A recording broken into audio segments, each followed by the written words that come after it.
श्रीमद् भागवत कथा में एक बड़ा ही सुंदर प्रसंग आता है। एक बार एक गज सरोवर में जल पीने के लिए गया और जैसे ही उसने जल पीना प्रारंभ किया सरोवर में, वैसे ही उसी सरोवर में एक ग्रह रहता था। उस ग्रह ने कलकल अर्थात पानी की ध्वनि सुनी तो उसने सोच लिया कि पहाड़ पर कोई शिकार आया हुआ है। वह ग्रह अर्थात मगरमच्छ जल के भीतर कहां पहुंच गया, जहां पर वो गज जल पी रहा था, अर्थात हाथी जो है जल पी रहा था। और झटके में उस ग्रह ने उस हाथी का पैर पकड़ लिया, उसे जल के भीतर खींच लाया। गज तो गज होता है, बड़ा शरीर होता है, तो वह हाथी भी उस ग्रह को जल के बाहर ले आया, किंतु उस ग्रह ने उस हाथी का पैर नहीं छोड़ा। अंत में क्या हुआ, जब गज ने हार मान ली तो जल के भीतर वो ग्रह हाथी को खींचते चला गया। एक तिल के बराबर उस गज की सूंड बाहर रही, कोई भी चाल उस गज की नहीं चली। तब उसने भगवान श्री गोविंद का ध्यान किया। भगवान ने देखा कि अरे मेरा भक्त इस समय मुसीबत में है, तो भगवान ने क्षण नहीं लगाया और वहां से गरुड़ पर नंगे पैर बैठकर एकदम से भगवान कहां पहुंच गए, जहां पर वो गज उस ग्रह को पानी में डुबो रहा था। एकदम से भगवान ने आकर उस गज की रक्षा की, उस गज को भगवान ने मुक्ति दी। इसी बात से अंदाजा लगा लीजिएगा कि जब हम मुसीबत में होते हैं, अंत हम सारे सब कुछ हार जाते हैं, सब कुछ हमारे पास कोई ऐसी चीज नहीं रह जाती है कि जिससे हम अपना जीवन यापन करें। हमारा कभी एक ऐसा समय आ जाता है जीवन में कि हमें कोई भी कुछ भी दिखाई नहीं पड़ता है, हम हार मान लेते हैं। उस समय किसका साथ मिलता है, उस समय भगवान श्री हरि का ध्यान मिलता है। इसलिए एक बार आप भगवान श्री हरि का तन मन धन से उस गज की तरह ध्यान करके देखिए, अवश्य ही भगवान आपकी रक्षा करेंगे। चलिए प्रोग्राम को प्रारंभ करते हैं और समझने का प्रयास करते हैं मिथुन राशि के जातकों के लिए जनवरी का महीना कैसा रहेगा। सबसे पहले हम आपके यहाँ पर स्वास्थ्य के यहाँ पर ये भी हम इस प्रोग्राम में बताएंगे महीने की अशुभ तारीखें कौन सी होंगी, ये भी हम आपको यहाँ पर इस प्रोग्राम में बताने का प्रयास करेंगे। सबसे पहले मित्रों यहाँ पर हम बात करते हैं आपके स्वास्थ्य की। आपके स्वास्थ्य, आपके लगन के स्वामी कौन बनते हैं, आपके लगन के स्वामी बनते हैं बुध महाराज। बुध महाराज कहां पर विराजमान है, आपके छठे भाव में विराजमान है। ध्यान दीजिएगा, 7 जनवरी तक आपका स्वास्थ्य अच्छा देखा जाएगा। 7 जनवरी के बाद में आपको अपने खान पान पर थोड़ा सा ध्यान रखने की आवश्यकता रहेगी। खान पान पर ध्यान रखने की आवश्यकता रहेगी, माता के स्वास्थ्य की थोड़ी सी ध्यान रखने की आवश्यकता रहेगी। किंतु यहाँ पर ज्यादा कोई लंबी बीमारी नहीं दिख रही है, थोड़ा सा आपको बस सावधानी बरतने की आवश्यकता रहेगी। अच्छा, धन की बात करते हैं। चंद्रदेव यहाँ पर धन की स्थिति आपकी मित्रों, धन की स्थिति की 1 2 3 4 5 6 7 धन की स्थिति इस महीने उत्तम देखी जाएगी। थोड़ा मेहनत परिश्रम थोड़ा सा आपको करने की ज्यादा थोड़ी आवश्यकता रहेगी।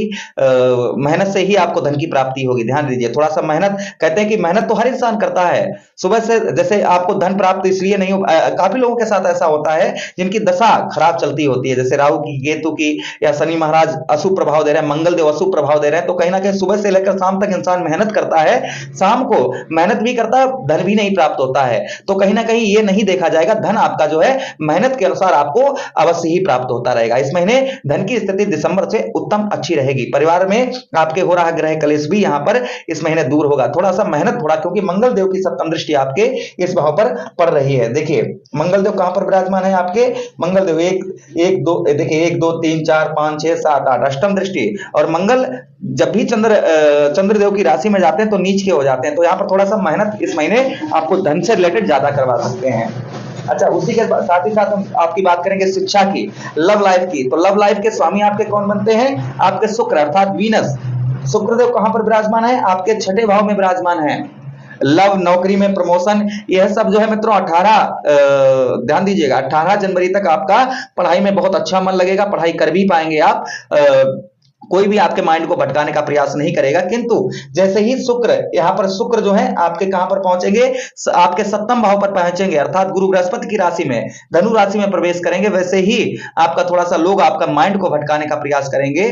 पढ़ाई में थोड़ा सा मन जो है कम लग सकता है, इसलिए आप अपने पढ़ाई पर थोड़ा सा ध्यान देते रहें। लव लाइफ में मित्रों लव लाइफ आपकी अच्छी रहेगी। 18 जनवरी के बाद में थोड़ा सा अपने पार्टनर की ओर आपको ध्यान रखने की, उनके स्वास्थ्य की ध्यान रखने की आवश्यकता रहेगी। और यहाँ पर जो है कभी कभी किसी ऐसी बात पर लड़ाई झगड़ा हो सकता है जिसका कोई मतलब ना बनता हो, इसलिए आपको यह बात हमारी ध्यान रखनी है। अच्छा, उसी के साथ ही साथ मित्रों आगे हम बात करें सूर्य भगवान मित्रों, सूर्यदेव भगवान आपके ध्यान दीजिए 14, एक बार आपको सूर्य भगवान का भी बता, 14 जनवरी के बाद सूर्य भगवान आपके अष्टम भाव में प्रवेश कर जाएंगे। कार्यों में आ रही रुकावटें इसको दूर करेंगे यहाँ पर सूर्यदेव भगवान। और तभी मनाई, जब 14 जनवरी का समय होगा तभी मनाई जाएगी मकर संक्रांति, जब सूर्यदेव भगवान कहाँ होंगे, मकर राशि में होंगे। चलिए अब मित्रों आगे बढ़ते हैं प्रोग्राम में। आपके भाग्य को समझने का प्रयास करते हैं। आपका भाग्य, आप इस महीने कुछ शुभ कार्य भी कर पाएंगे। आप किसी तरीके का अगर शुभ कार्य करना चाह रहे थे, जैसे भावन पूजा, भागवत कथा, किसी प्रकार का शुभ कार्य करना चाह रहे हैं तो आप कर पाएंगे। विदेश से यात्राएं इस महीने आपकी फलित होंगी, यात्राएं इस महीने, लंबी यात्राएं आपकी फलित होंगी। फिर भी आप अपनी कुंडली का विश्लेषण अवश्य करवा लें। अगर हमसे करवाना चाहें तो आप अपनी कुंडली का एनालाइज हमसे भी करवा सकते हैं। चलिए मित्रों आगे समझने का प्रयास करते हैं। भाग्य का साथ मित्रों इस मंथ मिथुन राशि के जातकों को मित्रों 75 से 80% के बीच में भाग्य का साथ जो है यहाँ पर मिलेगा आपको। अच्छा, उसी के साथ ही साथ मित्रों हम आगे बात करें आपके बिजनेस व्यापार की। आपके बिजनेस व्यापार के स्वामी कौन बनते हैं, गुरु बृहस्पति बनते हैं। गुरु बृहस्पति कहां पर विराजमान है, आपके कुंडली के एकादश भाव 11th हाउस में। और 11th हाउस सपोर्ट, सफलता का भाव होता है। सफलता का भाव अर्थात बचत का भाव हमारा कौन सा होता है, कुंडली का 11वां भाव होता है। 11वें भाव में गुरु बृहस्पति अच्छी उत्तम स्थिति से में बैठे हैं, राहु से बिल्कुल ही मुक्त होकर बैठे हैं। तो कहीं ना कहीं बिजनेस व्यापार में थोड़ा सा मेहनत आपको करने की आवश्यकता रहेगी। आलसपन कभी कभी हल्का फुल्का सता सकता है, किंतु दिसंबर से इस महीने में आपको अच्छी प्रॉफिट होगी। मेहनत होती रहेगी किंतु प्रॉफिट भी अच्छी होगी।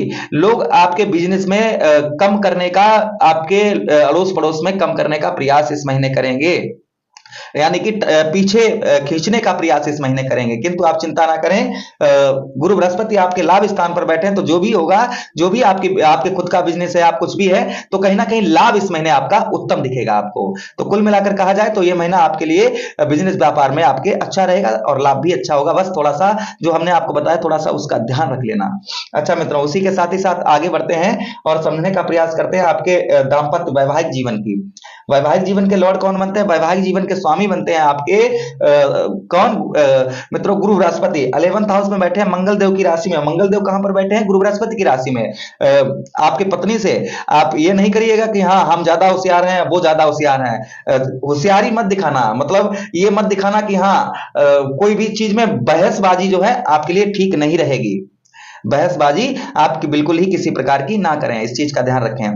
चलिए मित्रों हम तारीखों की बात करते हैं। इस महीने की कुछ अशुभ तारीखें हैं, उसके बाद सभी शुभ हैं। ध्यान दीजिए, अशुभ तारीखें 11, 12, 13, ये 3 दिन आपके लिए सही नहीं होंगे। कोई बड़ा डिसीजन कुंडली विश्लेषण करवा कर ही लें, अपने घर में बुजुर्गों की सलाह लेकर ही लें। 21, 22, 23, 24 यानी कि 11, 12, 13 और उसके बाद में 21, 22, 23, 24 यह तारीखें अशुभ रहेंगी। इसके बाद जो भी तारीखें होंगी वो है अशुभ, आपकी शुभ तारीखें होंगी।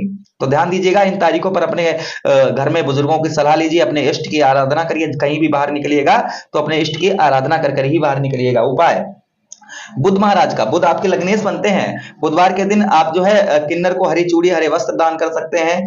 वहीं पर बुधवार के दिन गणेश जी पर दुर्वा चढ़ाएं, या फिर असहाय व्यक्तियों को मूंग की दाल का दान करें। आपके मित्रों लाभ नहीं है, सफलता नहीं प्राप्त हो पा रही है तो मंगल वाले दिन सुबह जो है, आप मंगलवार वाले दिन सुबह हनुमान चालीसा का पाठ करें।